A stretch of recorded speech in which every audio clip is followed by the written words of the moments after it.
কখনো কি স্বচক্ষে হাতির মাথার কঙ্কাল দেখেছেন? কিংবা দেখেছেন কি নবাবদের আমলে ব্যবহার করা সেই সব সিন্দুক যেখানে রাখা হতো নবাবদের সব মূল্যবান ধনসম্পদ?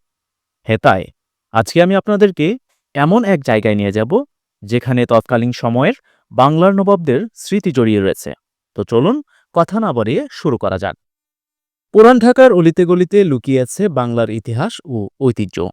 পুরান ঢাকায় প্রবেশ করলে আপনি অনুভব করতে পারবেন বাংলার মুঘল আমলের সেসব স্মৃতি, সেসব শত শত পুরনো ঐতিহাসিক স্থাপনাগুলোর মধ্যে অন্যতম হলো আহসান মঞ্জিল।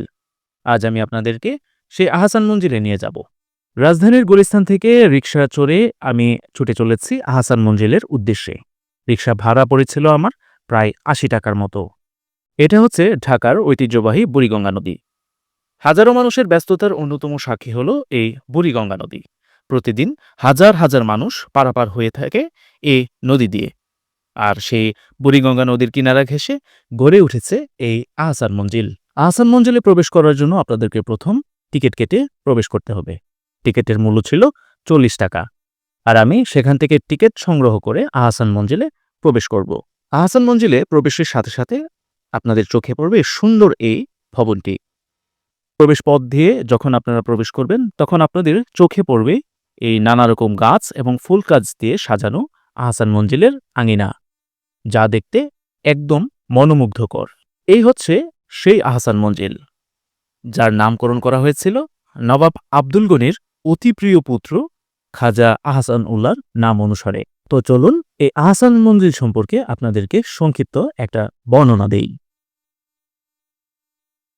আহসান মঞ্জিলের সাথে জড়িয়ে রয়েছে ঢাকার শত শত বছরের পুরনো ইতিহাস।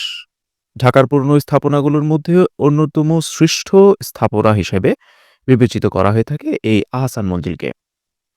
নবাব পরিবারের বহুল স্মৃতি বিজড়িত আছে এই প্রাসাদটি ঘিরে। তবে বর্তমানে জাদুঘর হিসেবে পরিচালিত হয়ে আসছে এই আহসান মঞ্জিল। অষ্টাদশ শতাব্দীর মাঝামাঝি সময়কার কথা। জমিদার শেখ এনায়েতুল্লাহ আহসান মঞ্জিলের বর্তমান স্থানে রংমহল নামে একটি প্রমোদ ভবন তৈরি করেন। পরবর্তীতে তার পুত্র শেখ মতিউল্লাহ রংমহলটি ফরাসি বণিকদের কাছে কোনো এক অজানা কারণে বিক্রি করে দেন। বাণিজ্য কুঠি হিসেবে এটি দীর্ঘদিন পরিচিত ছিল। ১৮২৩ সাল নবাব আব্দুল গনির পিতা খাজা অলিবুল্লাহ এটি ক্রয় করে সেখানে বসবাস শুরু করেন। এই বাসভবনটি কেন্দ্র করে Khwaja Abdul Gani Martin and company নামক একটি ইউরোপীয় নির্মাণ ও প্রকৌশলী প্রতিষ্ঠানকে দিয়ে একটি ডিজাইন তৈরি করান, যার প্রধান ইমারত ছিল এই আহসান মঞ্জিল। ১৮৫৯ সালে নবাব আব্দুল গনি প্রাসাদটি নির্মাণ শুরু করেন, যা ১৮৭২ সালে সমাপ্ত হয়। তিনি তার প্রিয় পুত্র আহসান উল্লাহর নাম অনুসারে নামকরণ করেন আহসান মঞ্জিল। ওই যুগে এটি অন্দরমহল নামে পরিচিত ছিল। আহসান মঞ্জিলের নিচতলার পূর্ব অংশে অবস্থিত কক্ষটিতে ভবনের সংক্ষিপ্ত ইতিহাস, সংস্কার ও পূর্ব পরবর্তী আলোকচিত্র ও পেন্টিং প্রদর্শিত হচ্ছে। এছাড়া আছে তারজালি কাজের তৈরি প্রাসাদের একটি মডেল। মূল ভবনের নিচতলায় আছে ১০টি রুম, ওপরতলায় রয়েছে ১৪টি রুম। নিচতলার মধ্যে ঊনবিংশ শতাব্দীর সৈনিকদের বর্ম, নবাবদের ব্যবহৃত ধাতব, পিতল, সিরামিক ও চীনামাটির তৈরি নানা ধরনের আসবাবপত্র রয়েছে।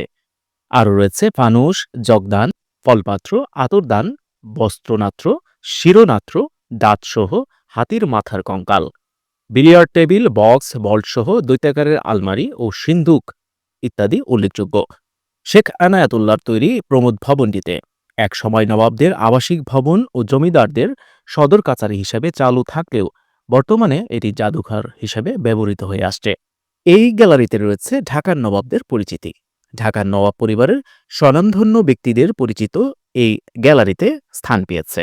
প্রতিকৃতি ও লাইফ সাইজ তৈলচিত্র প্রদর্শনীর পাশাপাশি তাদের সংক্ষিপ্ত জীবনী এখানে তুলে ধরা হয়েছে। এছাড়া এই গ্যালারিতে ঢাকা নবাবদের কাশ্মীরবাসী আদি পুরুষ থেকে শুরু করে সাম্প্রতিককালে পর্যন্ত বংশধরের বিভিন্ন শাখা প্রশাখা দেখিয়ে একটি বংশতালিকা প্রদর্শিত করা হয়েছে। এই কক্ষটি ঢাকার নবাবদের কোষাগার হিসেবে ব্যবহৃত হতো। তাদের প্রাচুর্যের সাথে সঙ্গতি রেখে সাজানো হয়েছে এই কক্ষটি। বৃহদাকার লোহার সিন্দুক সহ এখানে থাকা সিন্দুক ও কাঠের আলমারিগুলো নবাবদের আমলের অন্যতম এক নিদর্শন। আহসান মঞ্জিলে আগত নবাবদের বিশেষ অতিথিবৃন্দদেরকে এখানে অভ্যর্থনা জানানো হতো। বিশিষ্ট রাজকীয় অতিথিদের বিশ্রামের জন্য এই প্রাসাদে স্টেট বেডরুম নির্দিষ্ট থাকত। এরূপ একটি মাত্র কক্ষের আলোকচিত্র পাওয়া গেছে এবং তার নমুনা প্রদর্শনের জন্য ছবির দৃশ্য অনুযায়ী এই কক্ষটি সাজানো হয়েছে। এখানে প্রদর্শিত আসবাবপত্রগুলো মূল রূপে নতুনভাবে তৈরি করা হয়েছে।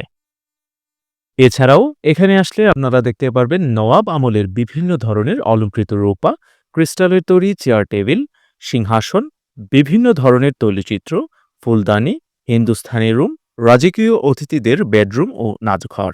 আরও আছে সমসাময়িককালের বিখ্যাত ব্যক্তিদের প্রতিকৃতি ও নবাবদের বিভিন্ন সমাজসেবামূলক কাজের নিদর্শন। আহসান মঞ্জিল ভ্রমণের জন্য সবচেয়ে বড় আকর্ষণ হচ্ছে এই সংগ্রহশালাগুলি। মোট ৪,০৭৭টি নিদর্শন আহসান মঞ্জিলের ২৩টি কক্ষে প্রদর্শনীর জন্য উন্মুক্ত করা হয়েছে। ৯টি কক্ষ সেই নবাবী আমলের মতো করেই সাজানো রয়েছে। প্রতিটি কক্ষ আপনাকে সেই নবাবী আমলের ইতিহাসের কাছে নিয়ে যাবে। এ হচ্ছে বলরুম বা নবাবদের আমলের নাচঘর। ১৯ শতকে ঢাকা শহরে এত বড় জাঁকজমকপূর্ণ নাচঘরের দৃষ্টান্ত আর কোথাও ছিল না। এখানে প্রদর্শিত সিংহাসন ও ক্রিস্টাল চেয়ার টেবিলগুলো নবাবদের আমলের মূল নিদর্শন। তবে অন্যান্য আসবাবপত্র ও আয়নাগুলো ছবিতে দৃশ্যমান আসবাবপত্রের অনুকরণে তৈরি করা হয়েছে।